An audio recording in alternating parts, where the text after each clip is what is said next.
Hello, everyone who have joined us for this webinar session, the Ultimate MBA Starter Kit. This session is sort of, presented by Seeker Mentor. We are a group of students who are trying to, help students and working professionals be connected to the right mentors and make mentorship more accessible. Uh, so for this topic, we have our guest today, Meet Agarwal, who will be joining us. I will be introducing Meet shortly. Just wanted to say this is our second webinar, and please follow us and ask your friends to follow us to stay in tune for the webinars following this one. So yeah, I think a lot of B school students have received their admits recently, and they have posted about them on social media, and they will be starting their MBA journey soon. Unprecedented times, but still they'll be starting their MBA journey in a couple of months. And we wanted to sort of, and you've just recently graduated from IIM Ahmedabad. Yeah. So we wanted to conduct this webinar to sort of help these students, answer some of the questions. How we'll go about is we have around a certain set of predefined questions, which will sort of last for around 40 to 45 minutes. Post that, we have received the number of questions from the participants, which we'll cover up in the last quarter of the hour. So that we should structure the conversation around that aspect.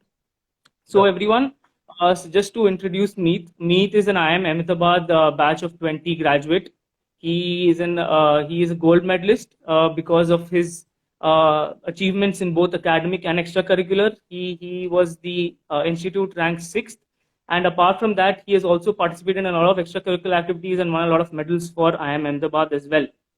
So congratulations on that, Meet. Meet is joining BCG soon. Uh, Adding to the achievements Meet has, Meet is a 100 percentiler in CAT, and he's also a rank holder in CPT and IPCC of his CA exams. Meet also holds the Limca record for playing, I think, 47 instruments under 7 minutes. So that's also a different aspect to Meet. In addition to that, he's also represented India in the under 14 chess tournaments in the Commonwealth Games and Asian Games. So that's a lot of achievement to have in one lifetime, Meet, and really congratulations for that. And thank you for coming here and sharing these experiences with the students. So without further ado, I'll start off with the first question, which is which is the most basic question. How what motivated you to go for an MBA, and that too from an Indian B school? So thanks for inviting me, Sahil. This tells you that why MBA question won't leave you even after graduation. But yeah, so MBA was always the plan for me. I come from a business family from Surat, and the plan always was to go for a B school, get some management acumen, and then grow the family business. But then over time, reading some biographies of these startup founders, I got more and more inclined towards entrepreneurship. So yeah, the motive slightly shifted towards entrepreneurship, but MBA was always the plan. So yeah, I was basically looking for some managerial acumen and some entrepreneurial opportunities at a B school, and Ahmedabad definitely satisfied me to a great extent. So when you had planned for the MBA, you gave your exams, you gave your interviews, and then you finally got your admit. What was your feeling when you saw that offer letter reading? You've got an admit to probably your dream B school. So how was that feeling when Uh, that happened? Extremely happy, extremely excited, and mainly because despite getting the 100 percentile, I was completely expecting a rejection because my interview at Ahmedabad went so bad, it went so bad. And then actually, I also tried to meet the professor who took my interview, and he told me it was kind of a stress interview, so that is why I felt it went really bad. But yeah, because I was not expecting it, when I got the offer letter, I was really, really happy. So it was, and Ahmedabad was definitely a dream college. As I said, it was always the plan to go for an MBA. So finally making it here was definitely big for me.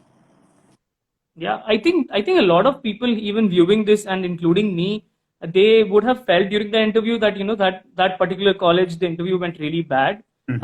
and you get an admit from that college. I think for me, IIM Bangalore was probably the most difficult interview which went, and I got an admit there. So I think that is something the folks have probably now realized. So that's really nice to know. Looking back at your MBA experience for 2 years, how would you say was your journey at IIM Ahmedabad, and how did you manage to achieve all of this, which I sort of just mentioned a few minutes back? Oh, so it was, I can say it was undoubtedly one of the best 2 years of my life. Highly eventful, meeting lots of different people, highly capable people having diverse opinions. So yeah, it was really, really eventful. Got a chance to be involved in multiple activities, as you mentioned. So yeah, it was really good. And I would say that going through the journey of these 2 years definitely shaped my thought process, shaped my personality to a very big extent. And I'm definitely indebted to the institute as well. I owe a lot to the institute. It was really, really good experience. Lots of work, but a great experience. Yeah, so I think coming to that, the part of lots of work, it is usually the notion, and I think in reality also it matches that B schools are really hectic. You do not get a lot of time to manage all of the different things which are working, which are going on around you. There are a lot of things to sort of absorb, imbibe in a B school. So coming to this question, how did you plan to manage your time efficiently in this B school? Like, did you like how was the time management? Did you have any particular structure to it on how do you wanted to manage time throughout your 2 years at IMA?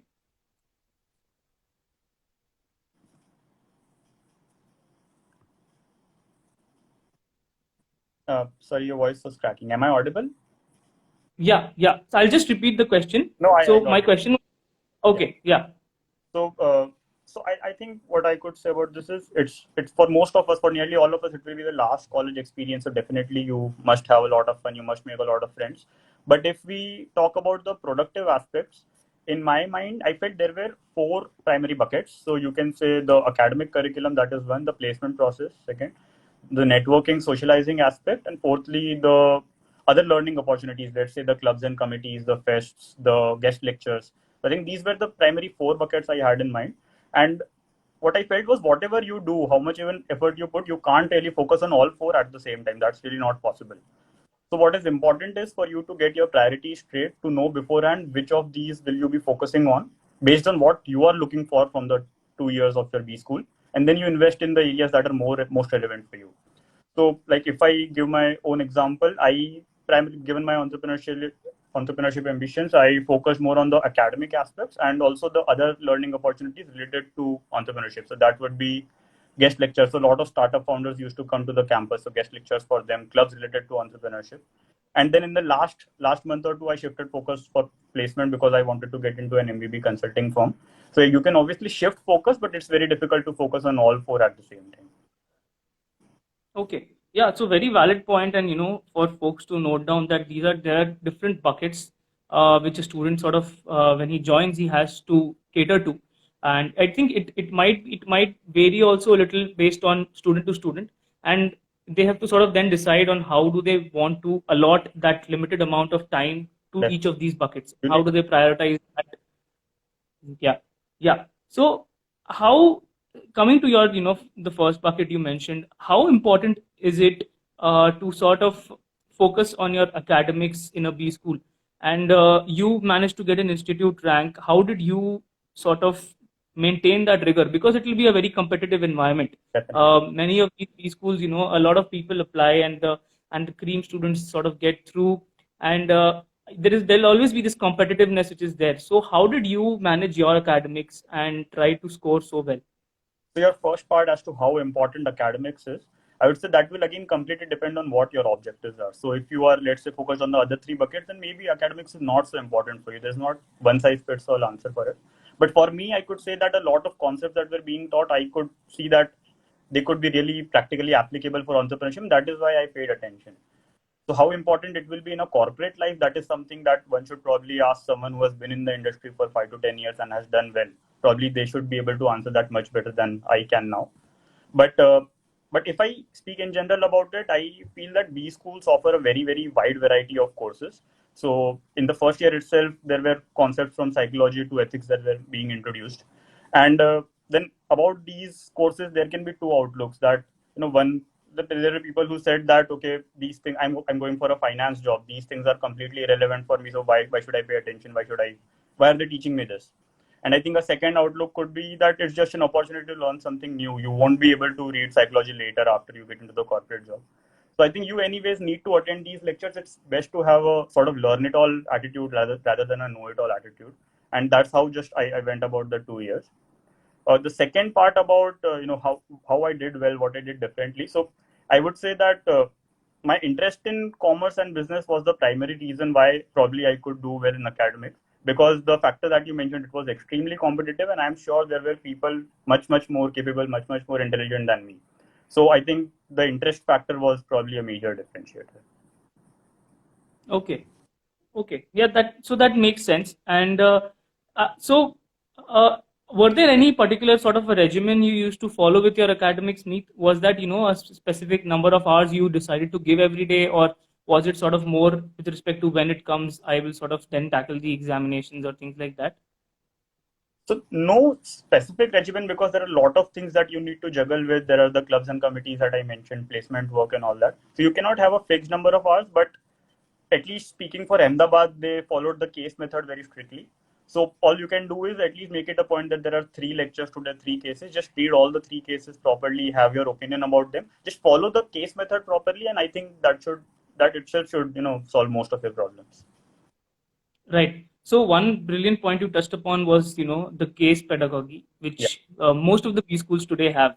yeah. And one of the, common questions which we also got from the people who registered was that, can you throw a bit more light upon what exactly is the case-based method of teaching, and how do you tackle that?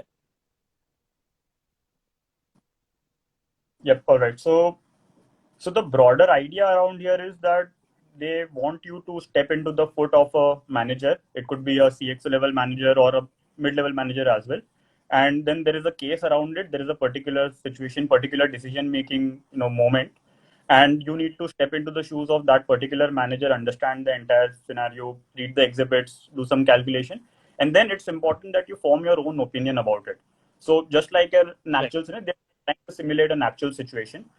So you try to form your own opinion, then you go to the class and you see that there are 90 different opinions around it. The professor has their own things to say.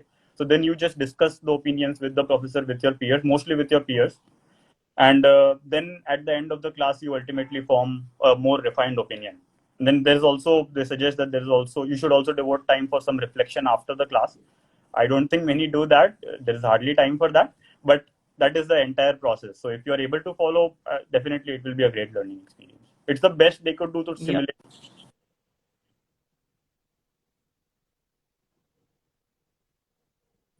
Yeah. Sorry, I missed your last line, Meet. Can you please repeat? I think some connectivity issue. I said the best they could do to simulate a real life environment.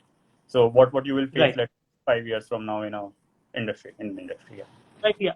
Yeah. I think these cases are also varied from a lot of different perspectives. Different subjects will have cases which might be as recent as probably a couple of months back, and might be as old as 20 years old, and they range from different topics. There were cases on Apollo missions and Mount Everest expeditions, apart from the other corporate cases which we read. And Yeah. I think the folks who will be joining B school will have a lot to read.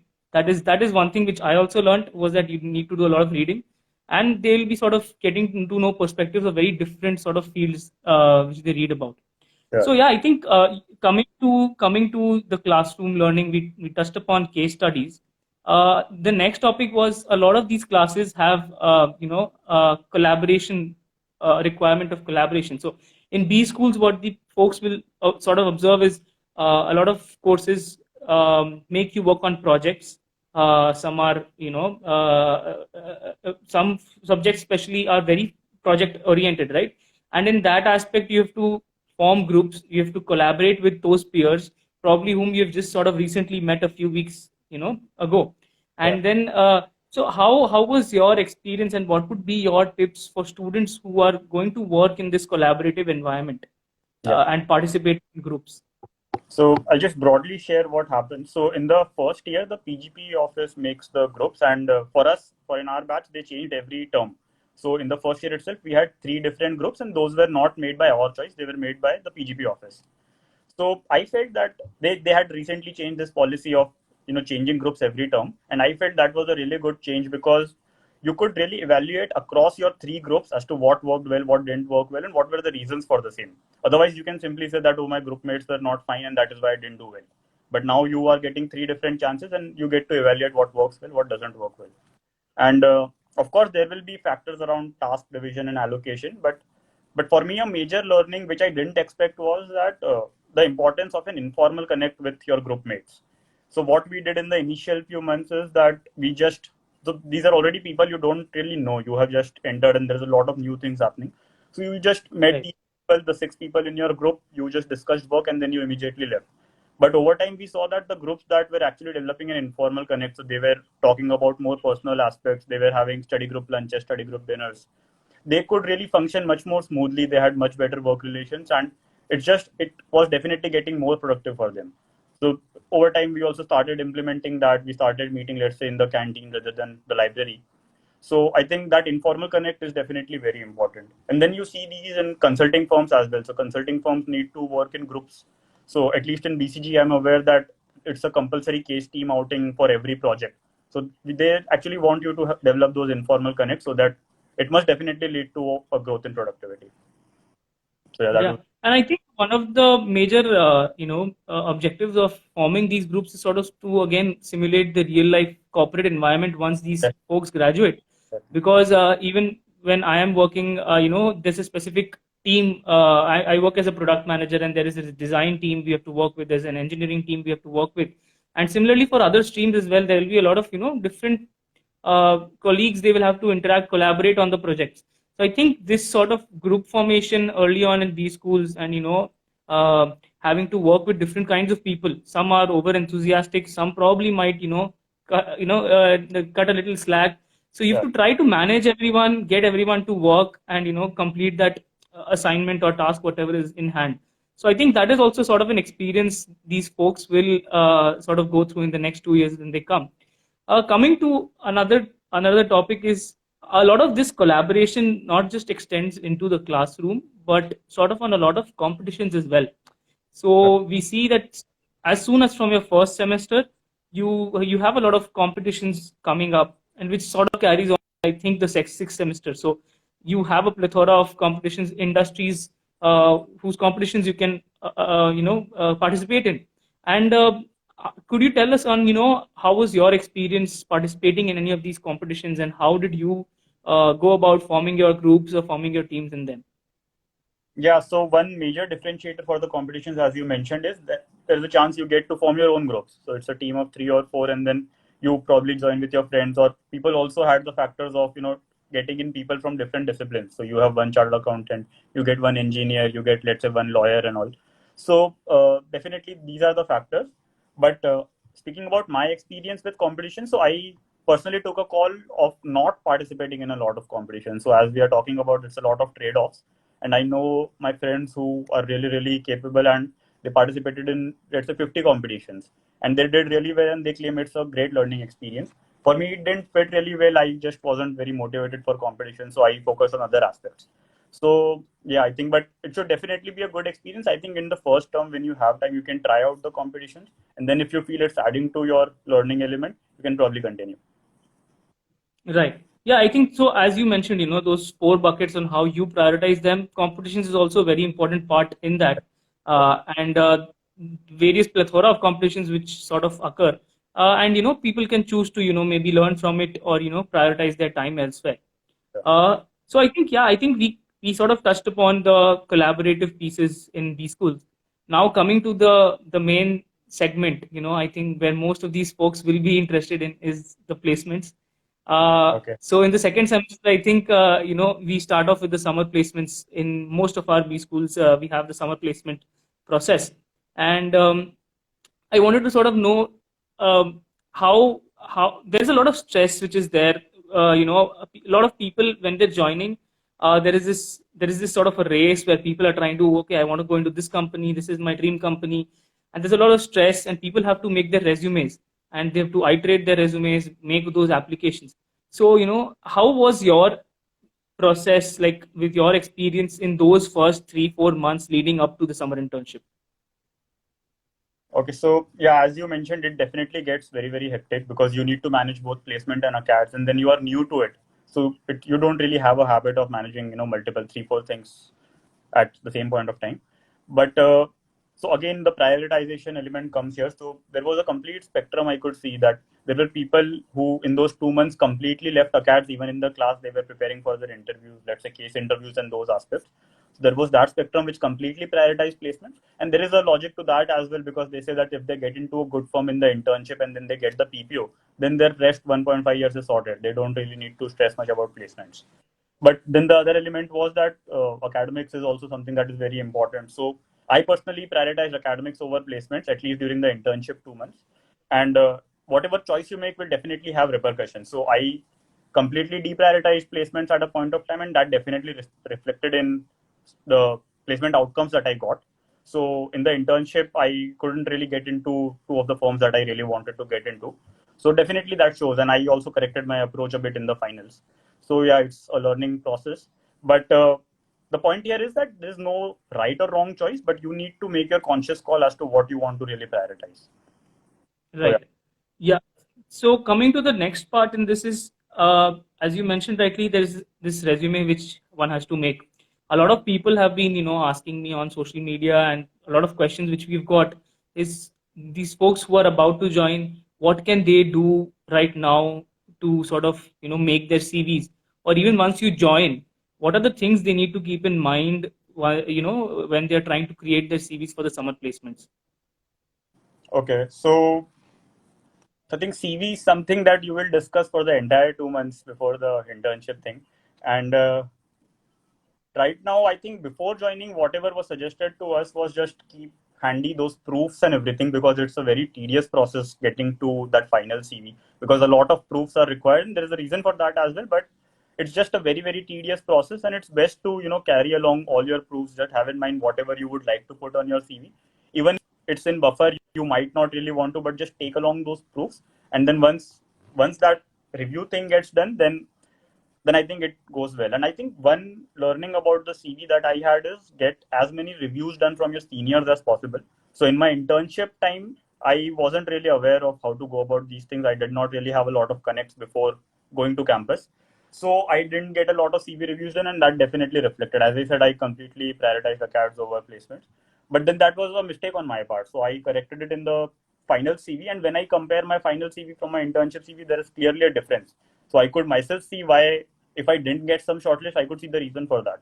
So there's definitely some need to put in effort for your CV, because just because your batchmates are putting it. So when they get 10 CVs who have put in a lot of thought into it, and then when they get your CV and you might not have put in the thought, it clearly reflects for someone who has been reviewing a lot of CVs. So just because everyone else is doing, you just need to do it. It's a Nash equilibrium. But yeah, I think get the reviews done, get the proofs, and I think for now that's all that you need to know. But a lot of instructions will be as you join. Yeah, I think two important points, you touched upon there. One is connecting with your seniors, because they have spent 1 year more than you have in the B school, and getting CV reviews done with them, done from them, should really help, get a big perspective. One more thing is, what I have also experienced from my experience is there needs to be sort of a balanced strike. A lot of people go all ballistics, trying to get maybe a lot of reviews done, and then they have so many inputs where they totally get confused what to do. So as you know, it has to be sort of a balance where you identify which seniors do you want to really go approach and get their input in. And one more thing is, you can always keep an open mind to get inputs, but it is always up to your choice whether you want to implement those inputs or not. It's not that just because some senior has said that, you have to go ahead and put it in your CV. So that is a really important point, sort of you brought there. And second is, yes, there will be a lot of processes which will start off once the B school begins, and the school will let you know about all of those processes where you need to have proofs with whatever points you're putting in and etc. So I think those things will sort of become more clear once they step into the B school. Coming to the next part of the summer internship, this was just the entry point, where 400 resumes getting into a HR's hand, and they'll now sort of segregate. But after that comes the real deal is where you have interviews, your GDs, your case press, etc. all come into play.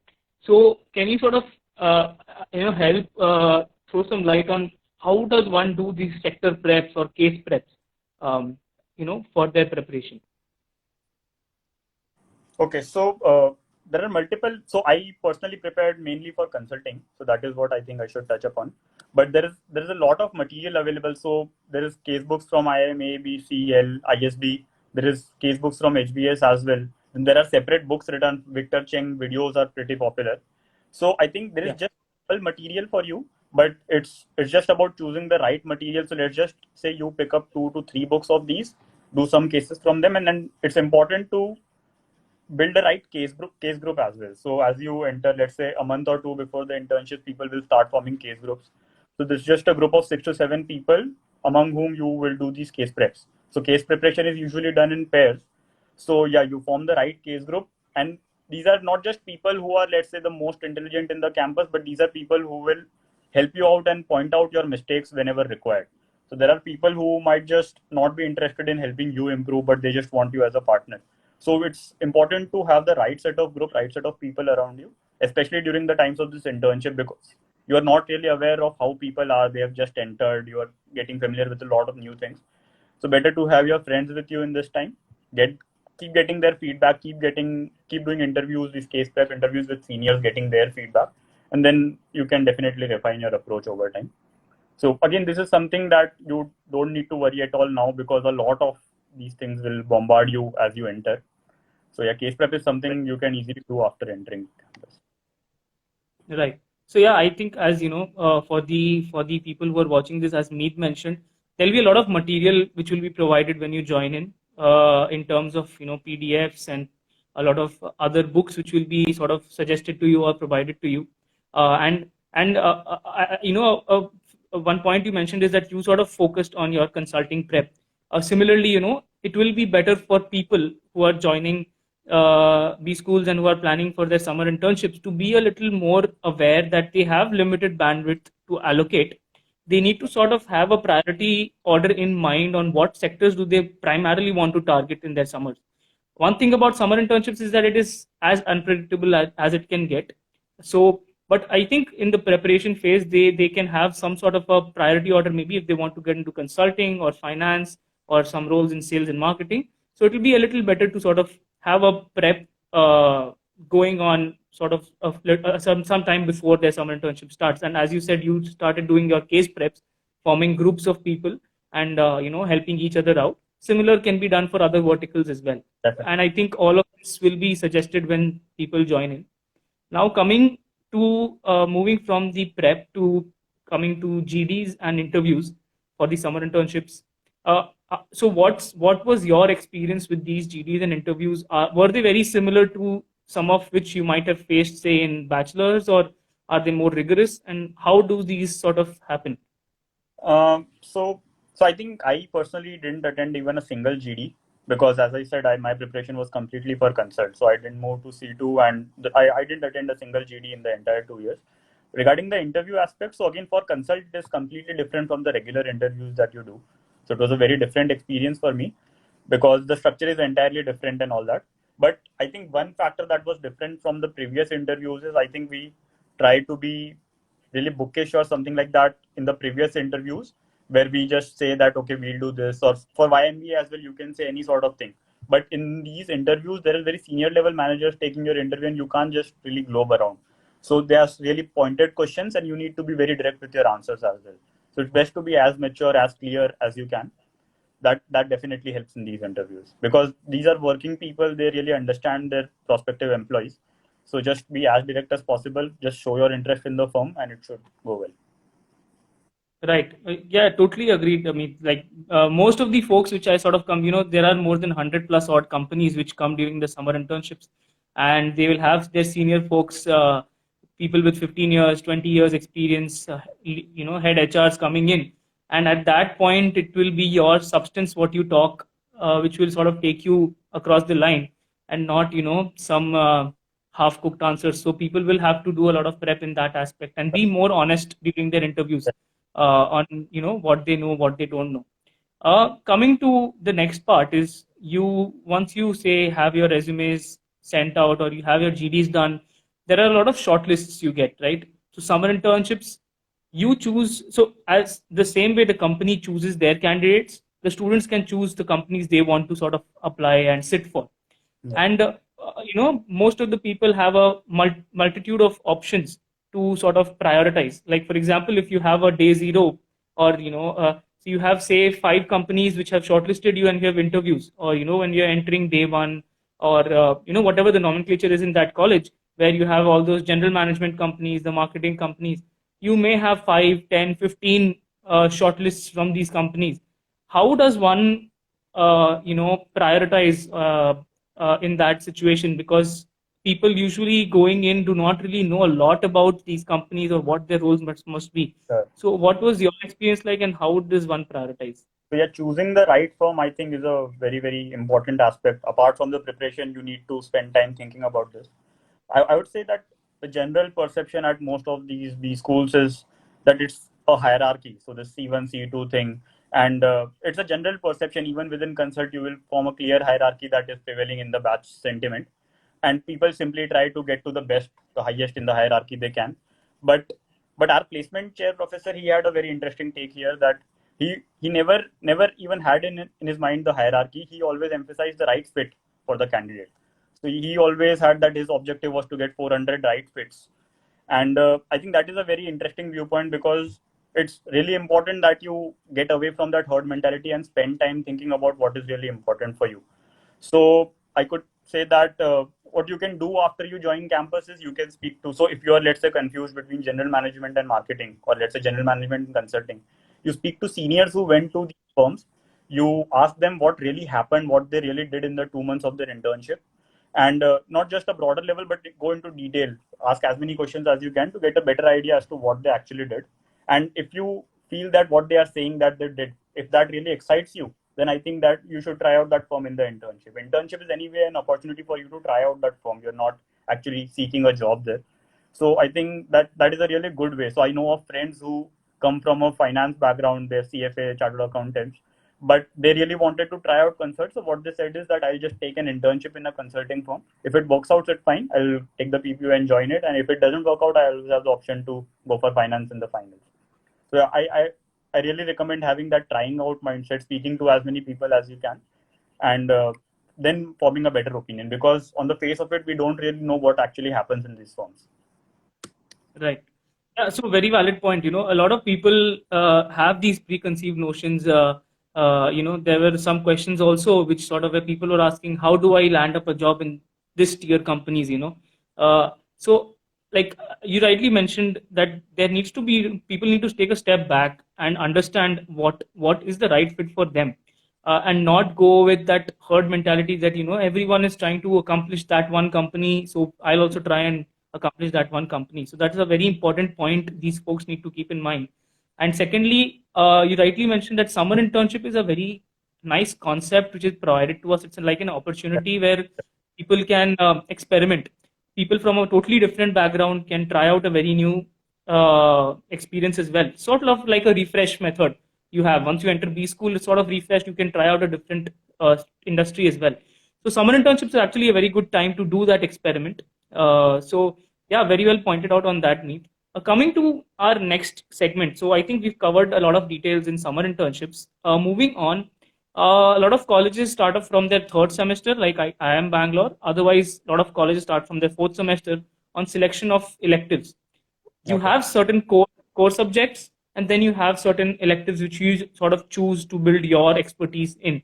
How does one go about selecting or choosing those electives, and how did you go about that? Yeah. So I personally thought a lot about the electives that we had to select, and the entire second year for us was electives. There are just too many different types of courses being offered.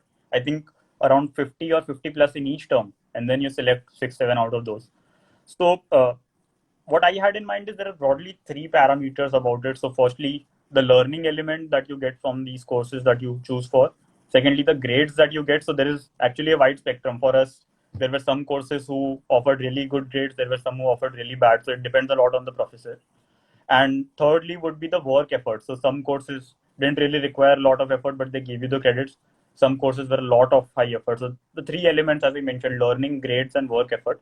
So I think you need to really decide which of these 3 suit into your objectives. So it again ties back to what you are looking for in the 2 years of the B school. But if I talk about my case, I took courses related to entrepreneurship. So I wasn't really very concerned about grades in the second year or even the work effort, because I anyways was there to. So I just chose courses related to entrepreneurship, and I was really, really happy with the electives being offered. But even in your case, so I can say that the plan overall needs to be well aligned. So out of those four buckets, whatever you choose. So let's say if someone is placement focused, that is their most high priority bucket, then you can probably choose some courses that offer high grades, probably that looks good on your CV, or you can probably take courses that are low effort so that you get time to prepare for your job interviews. So it's just have a well aligned plan, and then I think you should be able to achieve your objectives. Right. There are sometimes trade-offs you have to make. A lot of people will sort of may face that they have interest in multiple subjects, but you have a bidding system. Yeah. You have a certain specific points you get, and you bid on the subjects you choose. So, how do you suggest people going about that bidding system for their subjects? Yeah. So like everything else in an Indian B school, bidding is also super competitive, and you can never get all the courses that you want. So also there is the factor of clashing courses. So there are times when two courses you want have classes at the same time. So you can't really go about choosing the two of them. So there are a lot of specifics as to how you should go about it. So what seniors usually suggest is you make multiple sets of courses that you want, set 1, set 2, set 3, based on the clashes. So in these sets, the courses should not be clashing. But there are a lot of other specifics and a lot of other bidding strategies that you will get to know as you join in. This will happen later in the first year. But one factor that I had in mind, so as you said, there are options when you need to choose between which of the two courses you want. And what I started doing later on is, if I cannot take one course, let's say because of clashes or because of high bid points, I just dropped that course and I just audited the course. So I simply just sat in the class, and I think that factor really went very well for. So bidding also went successfully for me because I didn't really have to fight for a lot of courses. I took the courses with lower bid points, and then I just sat in the classes of the courses I wanted to sit. So I think, yeah, auditing is good. Not all professors allow it, but most of the professors I found were very happy if someone was coming out of interest. So that is something you can Right. try out. Right. Yeah. So important point again, which Meet brings out is you have certain courses which you are allotted to, but then a lot of professors in these schools encourage people to sort of just sit in their class and audit the course. You will not be giving their exams or be graded on those courses, but you can just sit, like probably how Amir Khan sat in those Three Idiot classrooms. He just went and sort of audited those courses. People can do the same, in B schools as well with the prior permission. Because you don't have any stress that, okay, I need to learn these things or I need to sit for an exam, and you feel like, so it's a really good feeling. Yeah. Sort of moving more, to another bucket, moving from the course selection to this bucket of extracurriculars and clubs. So I'll just pick up the extracurricular bits first. You have won a lot of prizes in inter-IIM sports competitions. And, I think most of these folks will have these inter-colleges. There is Sangharsh, which is a popular inter-IIM, sports meet, but other B schools also have their sports meets. So you have won a lot of goals for your college. How did you sort of manage to do all of that along with your academics? So yeah, for us, there were two major sporting events per year. Sangharsh and Shaurya were the names. So I simply budgeted 1 to 2 hours per day for, let's say, 15 days before the event.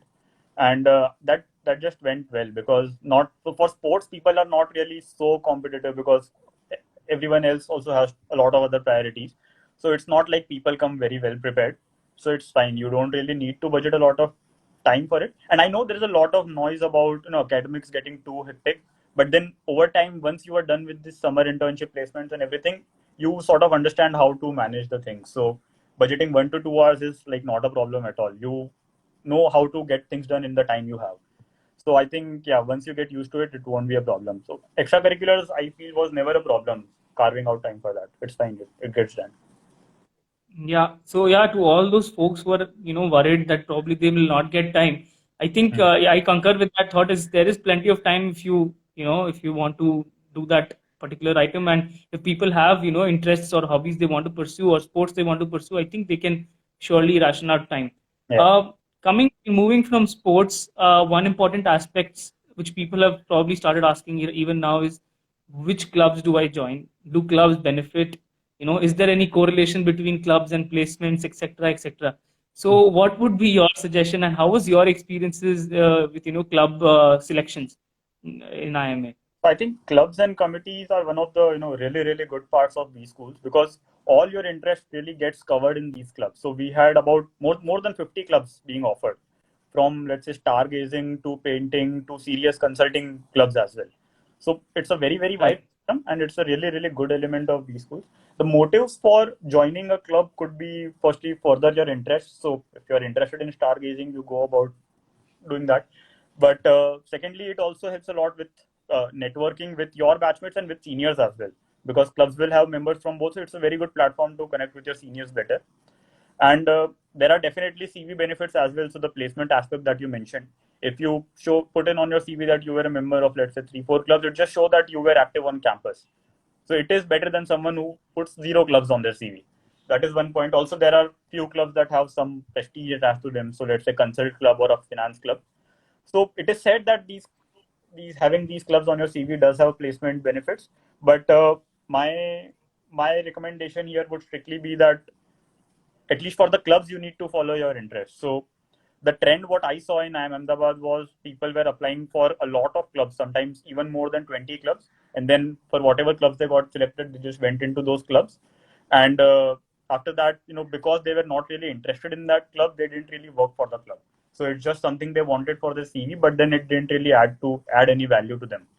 And why I'm suggesting applying strongly based on interest, because firstly you get to know like-minded people. So if you're, let's say, interested in stargazing, taking that example, the people you will get to meet in that club will also be interested in similar activities, and then it's easier to develop a connect with them. So that is one. Secondly, you will be motivated to work for the club. So that is definitely a good experience, because you take your own initiatives. A lot of these clubs are completely student run, so you can just start out with any initiative you want. You get college funds for that, you get student support for that. So I think that is a really good learning experience. So if I just talk about my personal case, I just made 3 applications, and these were completely out of my interest. So the 3 clubs that I applied to were Entrepreneurship Club, Social Entrepreneurship Club, and Environment and Sustainability Club. So because out of the 50 I was applying in only these 3, you can understand I was completely highly interested in all of these 3. And because I prepared only for these 3 clubs, I could easily get into all 3. So that is another benefit to it. But people have this factor in mind that if they get into clubs, they won't be able to manage the time. They need to carve out time from placements or academics. But I feel that overall, it is definitely a good investment of time, because if you're really interested, you don't really need to manage that time. You can even invest your leisure time into it. And it doesn't really feel like pushing a lot, because it's interesting work. So I personally Yeah. have really good learning experience from all these 3 clubs. And based on your interest, I would strongly recommend you to be a part of 2 to 3 clubs at least. Yeah, and very important point you sort of brought up there, Meet, was that it is very important to sort of follow your interest.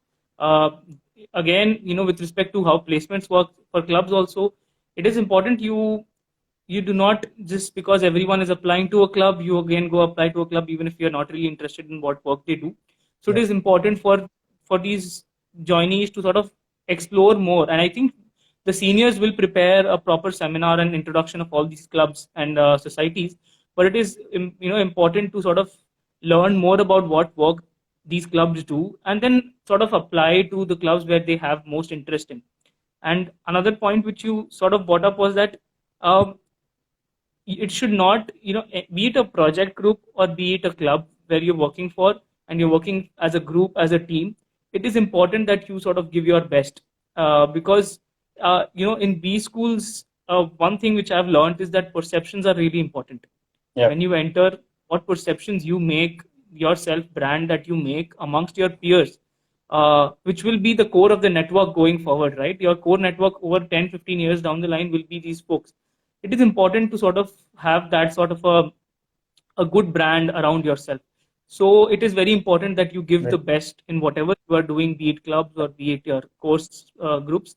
So yeah, I think that was a that I think we had, that was the predefined questions we had.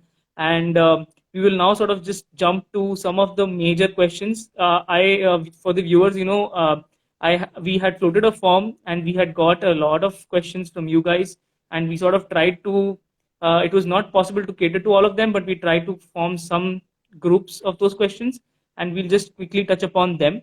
One was, currently there is 2 more months for the B schools to start. With the COVID and everything going on, people are sort of relatively have more time on their hands.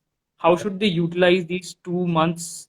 Do they do any courses beforehand? Any certifications or something of that sort? What do you suggest for these 2 months to do? Yeah, so I remember 2 years back, I myself asked this question to multiple people, and the common theme of answer that I got was, sleep as much as you can, as much as you want, because that will get really hectic after you join. So that is definitely one of the suggestions you will always get, and it's good to enjoy your time, lift your fatigue now, because so that you are able to work in full steam after you join. So that is one part of it. But few things that you can do is, firstly, you do need a general proficiency in Excel and PPT. So if you don't have that now, it's good to take some basic online courses. Basic proficiency would do, but you need to be comfortable with both of these softwares. And secondly, would be if you're from a non-math background. So definitely some calculus or some basic math concepts, you can always take an online course for that as well. It will be easier for you after you join. And I think tying it back to whatever we have been discussing, getting a mental clarity around what you really want to do in the 2 years is also really important. So you can think in terms of those 4 buckets as to what you really want to focus on, or you can think about, let's say, what kind of firm you want to intern at, what are the options you have. So it's just best to enter with some clarity. Don't be too rigid, because obviously you also want the institute to shape you, but you should have some broad opinions in mind before you join, some thought process before you join. And I think apart from these things, you're good to go. Not much is Yeah. required. Yeah, I think in 1 month or 1.5 months before you join the B school, the school also sends out some of the prep materials. At least for IIM Bangalore, we had received some courses on accounting and a couple of other subjects to probably view all those video courses. So I think that could also be a good time utilization, because at least Yeah. for engineers or for non-commerce backgrounds, you get a lot of these subjects or accounting and everything coming up in their first second semesters. Might be a little challenging for some of them. For me it was. So I think some of the concepts on that you can sort of probably brush and be a little more prepared, I think, beforehand. So I'm not sure what they sent you, but the courses they sent us were completely useless. So I would say that it's also better to be keep open and look for courses, Coursera and edX, all those online portals as well, because it's important to just get the concepts clear. So what the institute sends you, it's nowhere relevant to what will happen after you join. So as I said, Excel, PPT, and math, these 3 basic things, if you do, if you're comfortable with them, then you are good, whatever course you opt for. Yeah. So one more question was, a lot of although 80% odd people, I know IIM Ahmedabad is trying to sort of bring more diversity in compared to the other IIMs, but still I think a majority of the folks are from the engineering background, and there are some Yeah. folks who are from the commerce background as well. And there were some of the questions, for example, if I am a commerce student or I am an art student, how is it different for me compared to my engineering peers? How is the experience different for me? So yeah. So I think there are people who feel that engineers have an edge, or there are people who feel that commerce students have an edge, but then it's completely, I don't think that comparison can be made, because what happens is you will have some courses that will be, completely beneficial for the commerce students. So accountancy, cost accounting, business law, these are things that a CA student has done very well. So they don't really need to prepare for them. But then in comparison to that, the engineers have the benefit of the math courses. So sometimes in economics, you have courses where you need a lot of calculus, or sometimes in operations courses, there are some calculus concepts used. So I think both are having some edge, and it's better to, try to learn from your peer rather than think about who has an edge and who doesn't. So I don't particularly feel that it will be very, very difficult for someone. And if you feel that, okay, in accountancy or in math, I have a lower hand, then it's good. It's a good time. You have 1 month to prepare for it. Otherwise, I would say there are people who have done really, really well starting after they join campus. So it's not like you really need to do something now. But if you want to do, if that makes you feel comfortable, you can do that. Sure. Uh, Moving on to the next question was that a lot of folks join in as freshers, right? In India, we have that luxury of having, without working, sort of going ahead and doing MBA. And what sort of suggestion would you want to give to freshers who are joining in? Because for them, all these summer internships, probably the Hmm. placement process and everything will be fairly new. So, what Yeah. would be your sort of suggestions to them? So I think a major problem with freshers, and even I didn't have a formal sector work experience before joining. So a major problem here is that we don't really know what exactly happens in these companies. We just have some bookish material as to what happens in a general management firm or what happens in a consulting firm. So I think freshers should have a more of a learning attitude rather than people who have come with a work experience. They should try to learn from their batchmates as well, apart from the seniors, as to what did you really do in your firm you were working in before you joined. And I think just keep talking to a lot of people, keep forming more and more refined opinion. But yeah, having a learning attitude at the campus, I think, is very important. So for freshers who felt that, okay, I'm coming from a top engineering college or a top commerce college, and if they feel that, okay, they are well aware of what happens, I think that would not be a correct attitude to go about. So yeah, just have a learning approach, talk to more people, and it should go well for you. Right. Yeah, I think I'll just quickly scroll through in case I have missed any major bucket of these questions. And uh, there were a lot of people who sort of wrote, this is my profile. I'm a 1998 or things like that. And how do my chances fare in these placements? So probably the prior academics and achievements, and they were really worried of is a low score in my undergraduation sort of going to affect my MBA career and things like that. So would you want to sort of throw some light on that aspect as well? Yeah, so I think people were. I also received multiple calls recently about which college to join. So they also had the factor as to probably A would be extremely competitive. So why not, get into the firm of your choice, but maybe not the B school of your choice, something on those lines. So I think that is a factor that people have, and there are multiple opinions about that. Your undergraduate scores do matter. So I think people having a CGPA below 8 did face problems getting shortlisted in the internship. But then what I found is you can completely overturn with your 2 years. So a major chunk of your profile can be built in those 2 years as well. And I so if I saw my final CV, a lot of points were just of those 2 years. So I think you can say that you have some problem in internship, but the finals outcome is definitely in your hand, how you manage those 2 years. So you can probably stand for some student committee election, you can be coordinator of a club, you can do well in terms of academics. And there are multiple examples that I saw who, let's say, didn't get any consult shortlist in the intern, not a single consult shortlist, but in the finals they had all the consult shortlist.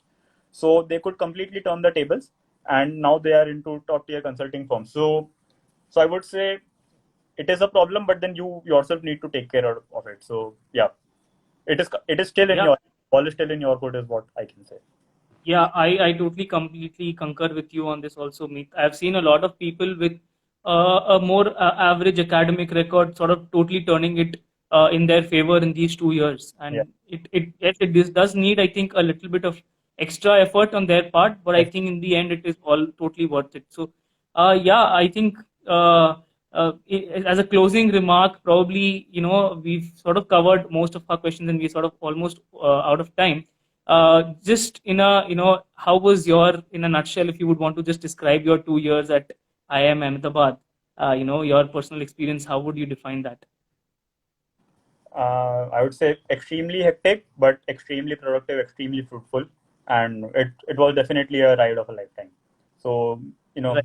you'll have a great experience, and and in general, if anyone has any specific queries, I would be happy to answer to you on LinkedIn. You can reach out on LinkedIn, and yeah, so we try to share general pointers here, but if there are some specifics, we can cater to on LinkedIn. Sure. It was lovely going down the memory lane, 2 years of MBA, even for me, Meet, Yeah. and a lot of points we try to touch upon, discuss. And yeah, sorry guys, if we could not cover some of your questions, you guys can feel free to sort of write to us or write to Meet on LinkedIn, as he mentioned, and get those questions clarified if there is anything of that sort. It was really wonderful to have you, Meet.